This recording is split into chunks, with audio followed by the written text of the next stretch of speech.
Hey everyone. If you're watching this, which hopefully you are, it means I actually committed to making a Toronto regional vlog. As I'm recording this, it is currently the 15th of January 2026. I'm leaving for Toronto tomorrow. The reason I'm recording today is because, first of all, I'm leaving pretty early in the morning for Toronto. It's about a 6-hour drive from where I live in Michigan. And also because I have a challenge that I'm going to tonight, so I can kind of update you on that. I'm, of course, playing the same list I'm playing to Toronto, and when it comes to what that is, I'm playing Golden Ghost Solrock. Just seems like the best deck for me. I was playing Absol for a while, but it had ended up starting to feel real bad for me on live, so I decided I would switch. Yeah, I don't think there's much more to say. I will cut to explaining the list. All right, so this is the list that I'm running. I got it from Azul GG. He won a pretty large online tournament with it a few weeks ago, and I just think it's a really solid list. I only replaced a few things. He ran 2 Artisan. I decided to cut one to go to a Team Rockets Watchtower, which is something he mentioned in his video about it. Team Rockets Watchtower is just an insanely good card right now. I think it's very good. And then the Baniri I changed. I have this Baniri rather than the Phantasmal Flames one because I found that Charm is occasionally helpful, especially against Frillish. Yeah, and then just kind of go card by card here. 4-3 Dengo line. I tried 4-4. It's really not necessary. 2-2 Solrock Lunatone. That's very standard. 1-1 Mega Lopunny line because you need a cornerstone answer in this meta, and it's also very good against Frillish. 1 Genesect, 1 Pheasantipity, pretty self-explanatory. Genesect is even like, I don't even find it super useful that commonly, but I really don't want to cut it. 4 Arven, 4 Boss, 2 Turo for the supporter line. The Turos are good against Retreat Lock, which is decently prevalent, as well as like Dragapult. If they Phantom Dive your active, you can just bring it right back into hand. And then we have 4 Nest Ball, 4 Superior Energy Retrieval. Don't run any less than 4 Nest Ball in this deck. 4 Superior Energy Retrieval. Also don't run any less than 4 of those. 3 Vessel, 3 Fighting Gong. And then the one of items, we have Picnic Basket, which is good against Grimmsnarl, and although that matchup's not really relevant. And then it's super good against Dragapult, because Dragapult's math works out pretty well against Dengo, but it only barely works out. So if they like Phantom Dive you 200 active 60 on one of the bench Dengos, you can just Picnic Basket it off, and then they're cooked. And then Secret Box. A lot of people are running Prime Catcher in this deck, but I think Secret Box is just absolutely insane. It's not like Guardy where you kind of want to play early game. It's more of a mid game kind of card where you can search for, like for example, a Boss's Orders and Superior Energy Retrieval. I think Secret Box is absolutely insane. It's definitely the ace spec to play. And then we got a 1 of Poffin, 1 of Super Red, 1 of Ultra Ball to help find your Lopunny. Ultra Ball is also occasionally helpful for like Dengo or whatever, but usually if you're playing a matchup where you don't need Lopunny, it's just kind of discard fodder for Secret Box or Superior Energy Retrieval. 2 Air Balloons, a TM Evo to get that bunny out against Cornerstone. Like if you're playing against, for example, Absol Box, and they have a powered up Cornerstone, you can bench Baniri and then Evo it the same turn so that they can't boss KO it. 1 Artisan, 1 Team Rockets Watchtower, which I already mentioned. I think Watchtower is one of the most important cards to think about going into Toronto. Hopefully I'll be proven right after this weekend. Then 8 Fighting Energy, 3 Metal rather than a 7-4 split, just because I really don't find the Metal that hard to find by the time I need it. I usually don't even need it in the first turn or two. And yeah, that's the list, so hopefully we'll cut to the challenge. Alright, so I'm at the challenge. I don't know if I'm going to use this.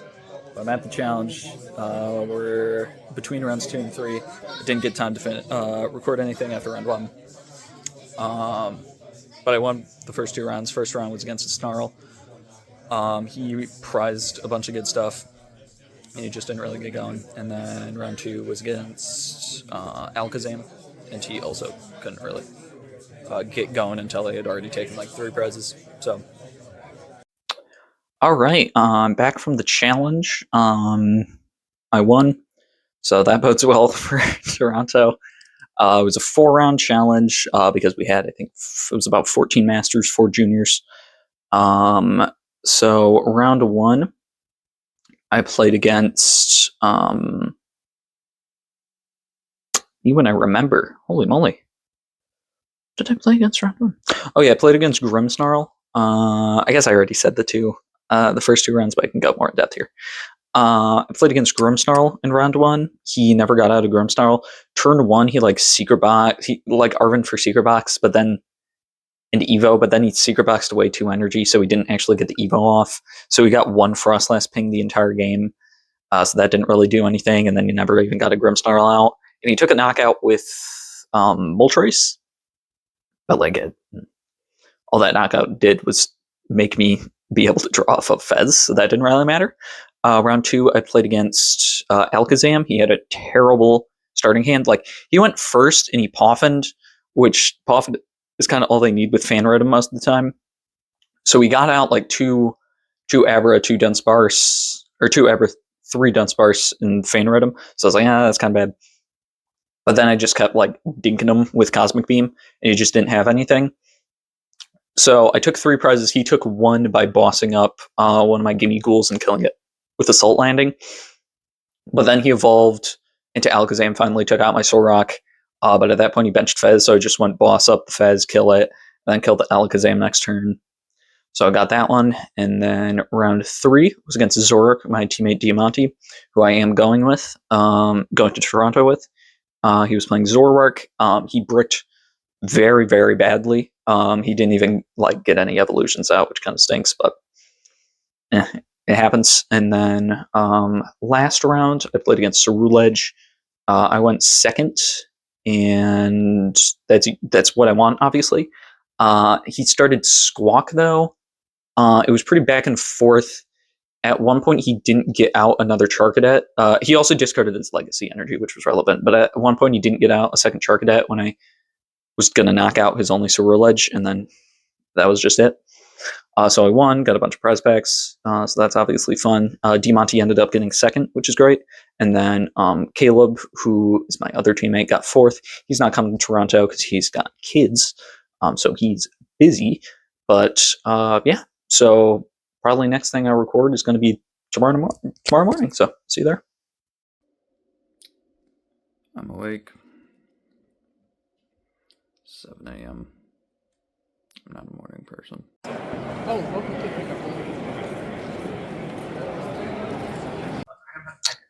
All right, so I'm here in the hotel room. Everybody else is out right now. 2 of them are getting lunch, and one of them's running out to the car for something. But check out the view. Look at that. Got the aquarium and stuff. That's awesome. Probably going to try to get a few practice games in against Ian, but really, I'm not too worried about it. It's not that hard of a deck. I'm going to do that, I forgot. Practice. Say hi, Dia. Alright, it's before round 1.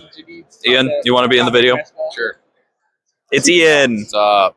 Yay. Dia, do you want to be in the video? Yeah. It's Dia. We're all making day 2 on God. Alright. Update after first round, maybe. Alright, so I lost round 1 to Zoroark, which is usually kind of fine, I feel like. And then he ran 2-2 Toadstool line and 3 Evas. Dia, how'd you do in round 1? 1-0, beat a Goldango. He didn't know what he was doing. He wasn't swinging with Lopunny a little earlier, so discarded energy willy-nilly, So, you put that Toadstool down. Can't do nothing. Can't do nothing. Ian, how did you do round 1? We 2-0'd Zoroark because I'm playing Ceruledge. That's an easy one for me, so. Everybody played Zoroark. It's fine. We ball. I just hit garbage. Alright, so round 2. Feeling good. Played against Tiger Hickman, who's a kind of known player. I had heard of his name before I matched up against him. He was playing Charizard Noctowl. Game 1, he won the coin flip, but chose first. And then game 1, I went Arven for Secret Box for Watchtower, and both of his stadiums were prized. So he couldn't really do anything, even though I prized triple Superior Energy Retrieval, so that's kind of funny. And then game 2,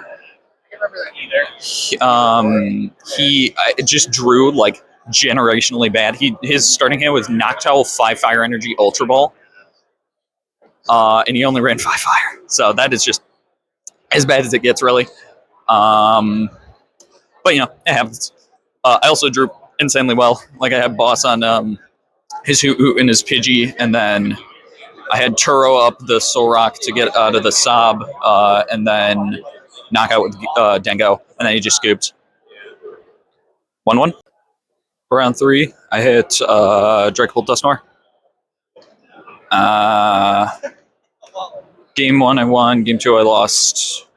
But I scooped early. And I won game 3 Kudzu Bricked. So, 2-1. All right, round 4. Don't really have a ton of time because we went to time. Played against Turbo Guardy. I won game 1. We started game 2 with like 13 minutes left. Guardy cannot win this. So, 3-1. Okay, my hair's getting progressively more messy. Round 5, I played against Zorark. Went better than last time. So game 1, he donked my Solrock, even though I won second. I just got like no other basics out. It was just like, attach air balloon on the Reshiram, first wish lance for knockout. So that kind of stuck.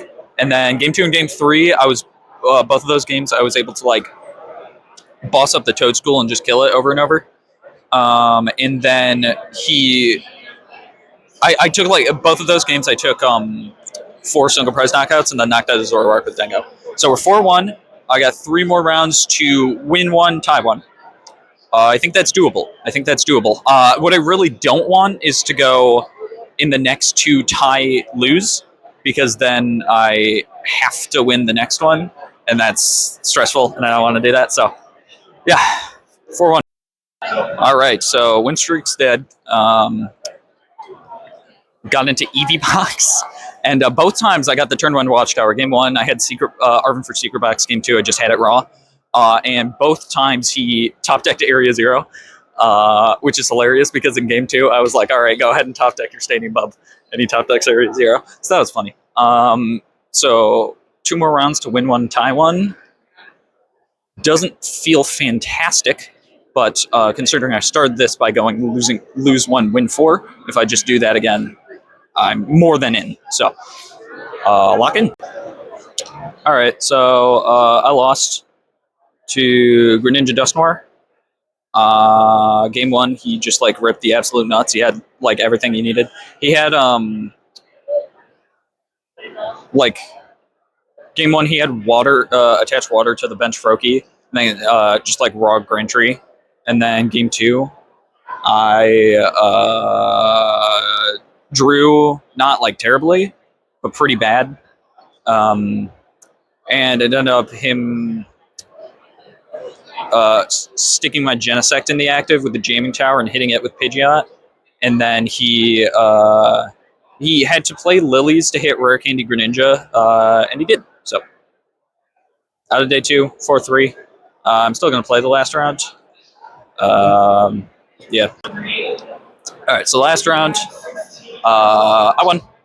It was a Charizard Pidgeot, which is a matchup that I'm pretty comfortable in. Round 1, he completely bricked. It was terrible. Game 2, it was a little more back and forth, but like I just got it. So 5-3, not bad. It's my second best regional result after a 5-3-1 at Indianapolis in the 2024 season. Right? Yeah, 24 season. I went 5-3-1 at Indianapolis with Snorlax Stall. So yeah, I mean 5-3 isn't what I wanted, obviously, but it is what it is. All right, so obviously I didn't record anything day 2, certainly not on the way back. But yeah, that was Toronto Regionals. Reflections on the event. Obviously, I wish I could have done better, but the losses that I had didn't really feel like my fault.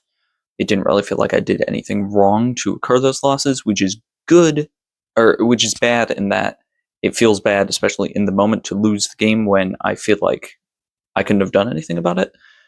But it's also good because it means I feel that my skill is pronounced and consistent, I guess is what I'm trying to say.